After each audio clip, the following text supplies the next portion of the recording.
एक कंजूस आदमी और उसका सोना की कहानी। एक गांव में एक अमीर जमींदार रहता था। वह जितना अमीर था उतना ही कंजूस भी थी और अपने धन को सुरक्षित रखने के लिए उसने एक अजीब तरीका निकाला था। और वह धन से सोना खरीदता था और फिर उस सोने को गलाकर उसके गोले बनाकर अपने एक खेत में एक पेड़ के नीचे गड्ढा खोदकर डाल देता था।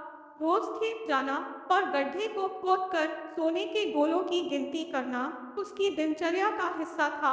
इस तरह वह सुनिश्चित करता था कि उसका सोना सुरक्षित है या नहीं। एक दिन एक चोर ने कंजूस आदमी को गड्ढे में से सोना निकाल कर गिनते हुए देख लिया था और वह छुपकर उसके जाने का इंतजार करने लगा था।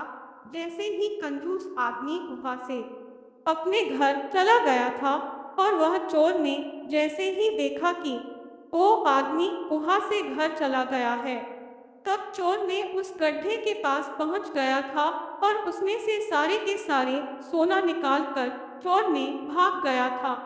अगले दिन जब कंजूस आदमी खेत चोरने में गड्ढे के पास पहुंचा तो सारा सोना नदारद पाकर, मतलब ये है कि वहां पर सोना ना देकर वो कंजूस आदमी ने रोने पीटने लगा था। और उसके रोने की आवाज वहां से गुजरते एक राहगीर के कानों में पड़ी थी तो वह रुक गया था और पास आकर उसने कंजूस आदमी से रोने का कारण पूछा। तो कंजूस आदमी ने बोला कि मैं लुट गया, बर्बाद हो गया, कोई मेरा सारा सोना लेकर भाग गया, अब मैं क्या करूंगा। तब उस आदमी ने बोला कि सोना किसने चुराया, कब चुराया। राहगीर आश्चर्य में पड़ गया था कि पता नहीं चोर ने कब इस गड्ढे को खोदा और सारा सोना लेकर 9 2 11 हो गया। मैं जब यहाँ पहुँचा तो सारा सोना गायब था। कंजूस आदमी बिलखते हुए बोला, गड्ढे से सोना ले गया, तुम अपना सोना यहाँ इस गड्ढे में क्यों रखते थे? तुम सोना अपने घर पर क्यों नहीं रखते थे? वहाँ जरूरत पड़ने पर तुम उसका आसानी से उपयोग कर सकते थे। कंजूस आदमी ने बोला, मैं अपने सोने को कभी हाथ नहीं लगाता, मैं उसे सहेज कर रखता हूँ और हमेशा रखता था, यदि वो चोर उसे चुराकर नहीं ले जाता।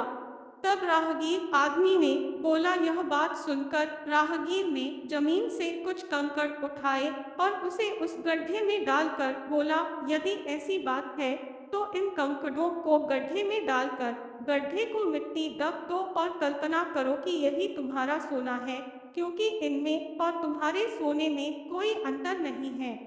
ये भी किसी काम के नहीं और तुम्हारा सोना भी किसी काम का नहीं था। उस सोने का तुमने कभी कोई उपयोग ही नहीं किया, न ही करने वाले थे। उसका होना न होना बराबर था। सीख, जिस धन का कोई उपयोग न हो उसकी कोई मोल नहीं। तो मेरी प्यारे बहन भाई माता और दोस्तों, ये कहानी आप लोगों को कैसी लगी और इस कहानी से क्या सीखने को मिला है?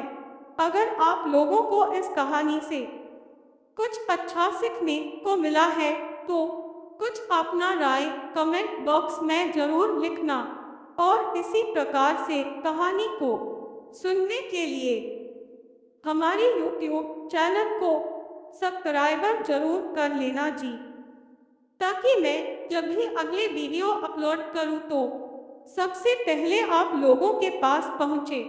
धन्यवाद धन्यवाद धन्यवाद।